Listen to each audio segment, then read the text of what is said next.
Então, pessoal, voltamos, né? Estamos aqui mais uma vez para concluir o nosso trabalho semanal. Sejam bem-vindos a mais uma aula de ciências.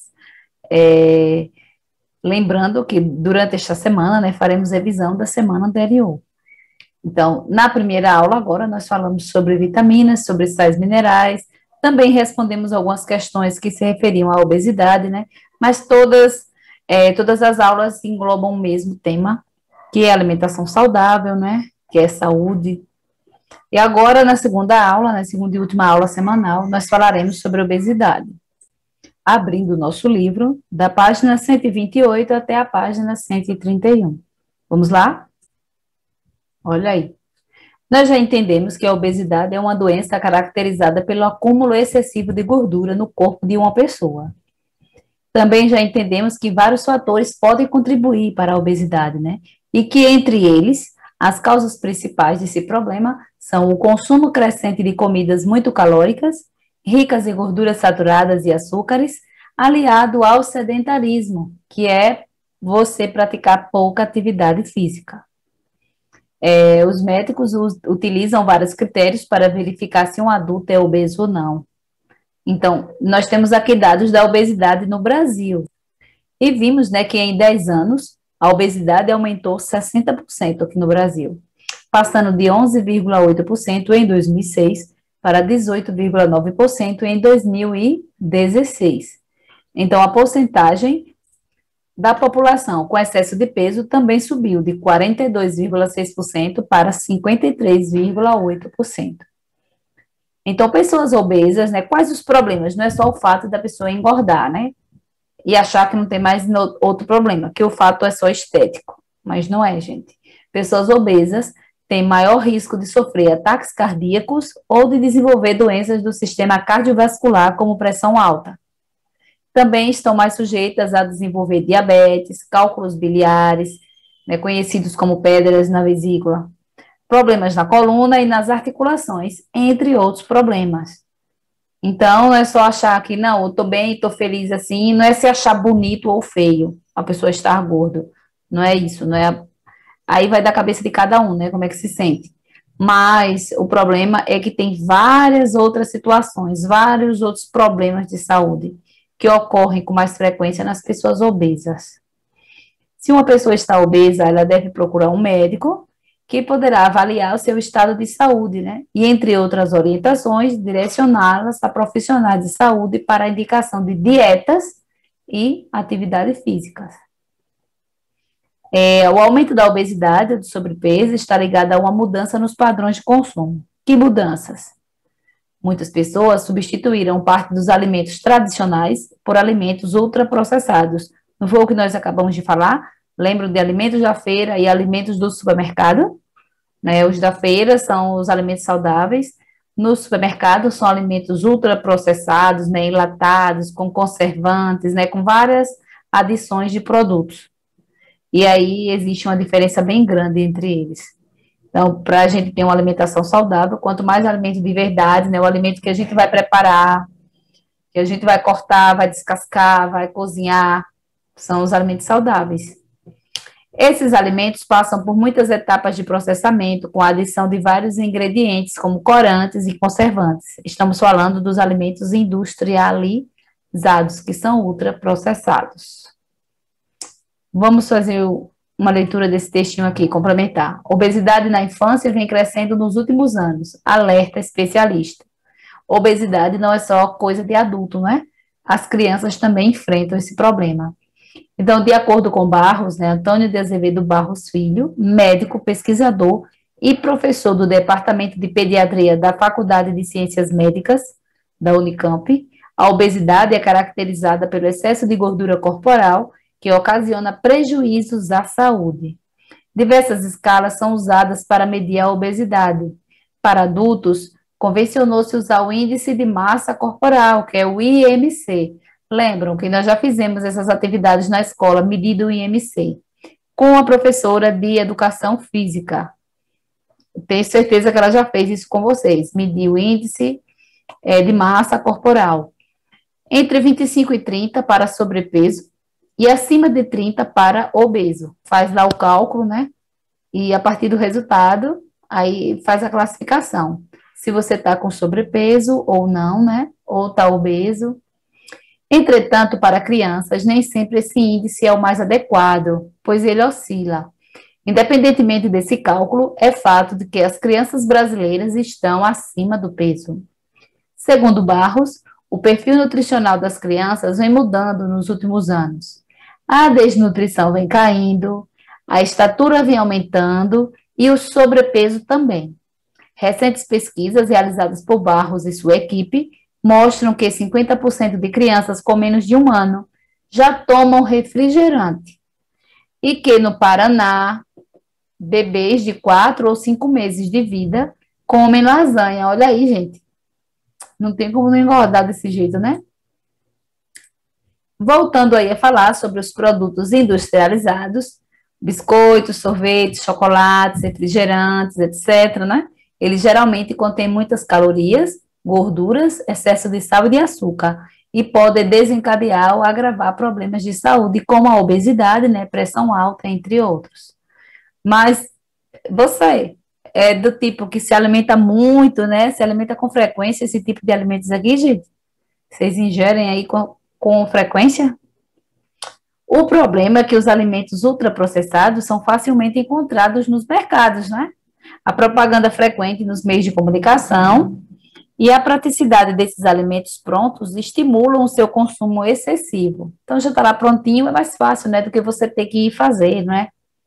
No lugar deles, é preferível consumir alimentos que não sofreram alteração, né, que são verduras, frutas, ovos, ou alimentos minimamente processados, né, que passaram por poucas alterações mínimas, como limpeza, pasteurização, embalagem, resfriamento, poucos processos.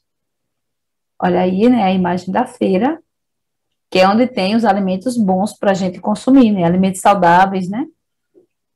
Mas cuidado com as fontes de informação. Nem sempre a informação que você encontra na internet ou em meios de comunicação é confiável. E isso vale para diversas dietas e fórmulas para perder peso. Entre outros problemas, alguns produtos e dietas anunciados nos meios de comunicação fazem apenas a pessoa perder água e não gordura. Assim, há risco de perda de sais minerais e desidratação, entre outras complicações. Outro problema é que ninguém consegue passar a vida inteira comendo apenas um tipo de alimento, ou um pó que contém os nutrientes necessários, como algumas dietas recomendam. E após a interrupção da dieta, a pessoa engorda novamente, muitas vezes, até mais do que quando a iniciou. Então, pelo bem da saúde, é preciso examinar com cuidado a veracidade das informações obtidas e consultar especialistas antes de tomar decisões precipitadas. Vamos lá. Continuando aqui da informação, né? Que começamos anteriormente, dados ainda apontam a qualidade de bebida e tamanho de comida industrializadas vem aumentando nos últimos anos. Como exemplo, Barros citou o aumento de mililitros nos refrigerantes e as porções de batatas fritas. Se até há décadas passadas encontrava-se garrafas de até 1 litro, hoje em dia a medida dobrou. No caso das batatas, por uma diferença pequena de dinheiro, é possível pegar uma porção maior. O aumento da ingestão calórica, a diminuição das atividades físicas em decorrência do medo da violência, uso da televisão, a internet e os jogos eletrônicos, com alternativa ao lazer, são alguns dos fatores apontados pelo pediatra, né, da FCM para o aumento do sobrepeso da população brasileira. Então, são muitos fatores, né, que colaboraram para que isso acontecesse. Gente, nós falamos também da herança africana no Brasil. Lembram lá dos alimentos que são de origem africana, né, que fazem parte da nossa alimentação também. Nós vimos, vamos lá aqui, os pratos de origem africana, como o cuscuz, são muito comuns, principalmente na culinária da Bahia, estado que tem a maior concentração de afrodescendentes. Há ainda muitos outros pratos, como o munguzá, o abará e o quibebe. A feijoada também, né, que tem duas explicações aí para sua origem. Falamos também de outros aspectos, tipo a capoeira e também a herança, né? Mas vamos continuar aqui abaixo um pouquinho nesse texto complementar. A influência da culinária indígena e a africana na alimentação brasileira. Hábitos alimentares são as formas que comprovam como o indivíduo ou grupo selecionam, consomem e utilizam os alimentos disponíveis, incluindo produção, armazenamento, elaboração, distribuição e consumo de alimento. No caso da cultura alimentar brasileira, sabe-se que as três etnias tiveram grande influência: a branca, de origem europeia, a indígena, de origem nativa, e a negra, de origem escrava. Povos africanos e indígenas deram origem à composição da alimentação brasileira, que se caracteriza por ser bastante diversificada. Tem outras informações aí também, a respeito dos negros, né, da herança africana. A escravização dos negros e sua marginalização, mesmo após o término da escravidão, deixou consequências muito negativas para a sociedade como um todo. Mesmo assim, algumas pessoas conseguiram se destacar em áreas tradicionalmente mais fechadas, como a ciência. O exemplo é o físico brasileiro Eunésio Antônio de Souza. Ele lidera uma pesquisa sobre o grafeno, uma forma super resistente do carbono que tem diversas aplicações, desde materiais esportivos até preservativos. Mais outro exemplo aqui. Nascida em Salvador, Viviane dos Santos Barbosa é mais uma cientista negra que conseguiu destaque no Brasil. Aí veja aí a imagem dela aqui do lado, né? Ela vive e trabalha na Holanda. Mestre em Engenharia Química pelo Departamento de Nanotecnologia da Universidade Técnica de Delft, da Holanda. Viviane desenvolveu catalisadores mais eficientes e que emitem menos gases tóxicos. Mais outro exemplo aí, não sei se vocês lembram, essa mulher causou bastante polêmica, né? Há alguns anos atrás, há poucos anos atrás. Nascida em São Paulo, Joana d'Arc Félix de Souza é doutora em Química Industrial da Unicamp, com pós-doutorado em Química pela Universidade de Harvard e professora da Escola Técnica Estadual de Franca. Joana desenvolveu vários produtos e tecnologias, como fertilizantes, pele artificial para queimaduras, cimento ósseo para fraturas, etc. Foram vários trabalhos, né, feitos por ela. E quem não ouviu falar de Martin Luther King, líder do movimento dos direitos civis dos negros nos Estados Unidos e no mundo? Ou de Nelson Mandela, líder sul-africano, defensor dos direitos humanos e ativista contra a segregação racial? E voltando ao Brasil, de Milton Santos, um dos maiores geógrafos brasileiros, ou de Abdias Nascimento, artista e cientista social, cuja luta em defesa dos direitos do afrodescendentes lhe rendeu uma indicação do Prêmio Nobel da Paz em 2010. Além desses exemplos, existem muitas outras pessoas notáveis que lutaram e ainda lutam para mostrar que as qualidades de uma pessoa não têm relação alguma com a cor da sua pele. Então, olha aí, nós começamos a falar sobre as vitaminas, né? Mas um assunto puxa o outro. Já estamos aqui em outro assunto. Agora nós vamos para a atividade. Então, questão 20. Um médico afirmou que, infelizmente, para muitos adolescentes de hoje, vale a frase: come-se muito do que é ruim e pouco do que é bom. Explique o que ele quis dizer com isso. Vamos pensar, né? Quando está se falando que come muito do que é ruim, está falando de alimentos inadequados, né? Alimentos que são processados, são os hábitos alimentares, né? Bons e ruins.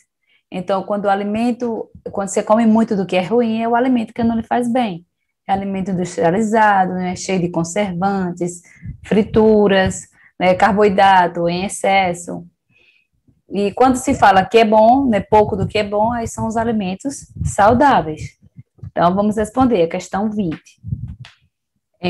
A frase se aplica a uma alimentação à base de salgadinhos, tortas, biscoitos, frituras, sanduíches, ou do tipo de comida chamado de fast food. Esses alimentos contêm muita gordura e calorias, e se consumidos em detrimento de outros mais nutritivos, podem provocar obesidade e problemas circulatórios, além de não ser uma boa fonte de vitaminas e outros nutrientes. Então, são alimentos que nos fazem mais mal do que bem, né? A questão 21, porque a segurança alimentar é um indicador da saúde de uma população. Lembro que segurança alimentar é quando todos, né, estão se alimentando o necessário, né? Quando está faltando, ocorre a insegurança alimentar. Lembro que nós vimos até dados do Brasil, né? Então, nós temos que dizer, porque a segurança alimentar é um indicador da saúde de uma população. Então, se ele já vai dizer se a pessoa está se alimentando bem, né? Claro, quem está se alimentando mal, quem não está comendo o necessário, claro que vai ter prejuízo, né, na sua saúde. Mas vamos lá responder, questão 21. Considera-se que uma população tem bom nível de segurança alimentar se todas as pessoas tiverem acesso permanente a alimentos com qualidade nutricional e em quantidades adequadas para uma vida ativa e saudável. Na ausência dessas condições, ocorre a insegurança alimentar, que compromete a saúde por tornar as pessoas mais vulneráveis às doenças. Então, está aí respondida a questão 21. Vamos para a questão 22. Se uma pessoa ingere diariamente uma quantidade de calorias suficiente para cobrir seu gasto energético, pode-se dizer que a alimentação dela é equilibrada? E por quê? O que é que vocês acham? Dá para dizer pela quantidade de calorias? Não, né? Porque não importa, não é somente as calorias, né? O que importa também são os nutrientes. Então, vamos lá. Questão 22. Não. É preciso verificar quais alimentos ela está comendo e em qual quantidade. Se, por exemplo, ela estiver obtendo calorias de um único grupo de nutrientes, como os carboidratos, a dieta não está equilibrada. É preciso ingerir uma quantidade suficiente de proteínas, vitaminas, sais minerais e outros nutrientes para que uma alimentação seja equilibrada. Então, precisamos de todos os nutrientes, não apenas um, mas de todos. Aí vem a questão 23. Há pessoas que, por conta própria, seguem dietas ou ingerem produtos anunciados nos meios de comunicação ou recomendados por pessoas conhecidas. O que você acha isso? E aí, o que você acha disso? Acha que vai dar bom para essa pessoa? Que vai ser adequado? Não, não é, gente? Não vai ser bom. Até porque cada pessoa tem o seu estilo, tem as suas necessidades, né? Mas vamos lá. Ó, seguir dietas ou consumir medicamentos sem acompanhamentos de um médico ou nutricionista é perigoso, pois pode causar falta de nutrientes essenciais e prejudicar a saúde. Então, não dá para sair seguindo as dietas que aparecem, né? Às vezes a pessoa está meio gordinha, aí inventa de fazer uma dieta, dieta da lua, dieta do ovo, dieta do não sei o quê, tem um monte de dietas. Mas aí o correto, né, é procurar um médico, nutricionista, para que ele faça uma dieta adequada, né, para que a pessoa não se alimente da maneira errada, né, para não trazer danos à sua saúde. A última questão, a 24, o combate à desnutrição envolve, entre outras medidas, programas de assistência alimentar e de geração de empregos, além da educação alimentar da população. Como a falta de informação sobre nutrição colabora para agravar o problema da desnutrição? Ó, a falta de informação. Se a pessoa não sabe o que é o problema, não sabe como combater o problema, não fica difícil, não é? No caso, pode até estar piorando a sua situação, se ela não entende, né? Não sabe da necessidade de alimentação variada, não sabe da necessidade de tirar, né, os alimentos inadequados, os alimentos que não colaboram com a nossa saúde. Não tem como ela se cuidar, né? Não tem como ela evitar. Mas vamos lá. A falta de informação dificulta a busca por uma alimentação equilibrada. Muitas vezes, as pessoas comem alimentos calóricos, ricos em açúcar e gorduras, e não ingerem outros nutrientes importantes para a saúde, o que pode levar à desnutrição. Então, se ela não conhece, né, se não tem informação dessa necessidade, como é que ela vai poder se cuidar? Né? Se eu não sei o que é uma alimentação saudável, o que é uma alimentação equilibrada, como é que eu vou ter essa alimentação? E que é tão importante para mim? Então, a falta de informação ela colabora bastante, né? Ela pode estar gravando. Gente, essa aqui encerra, né, a nossa última aula semanal. Então, espero que vocês tenham acompanhado. Na dúvida, vocês podem rever, né? Voltar aí o vídeo, acompanhem pelo livro de vocês, procurem os professores, mas não deixem de enviar as atividades, né? Vejam que nós já estamos chegando ao final do mês de abril, então já já nós estaremos fazendo avaliações. Então, foquem aí direitinho, não deixem de fazer as atividades, estejam preparados. Na próxima semana a gente volta já se preparando para a avaliação, viu? Então, fiquem com Deus, tenham uma ótima semana.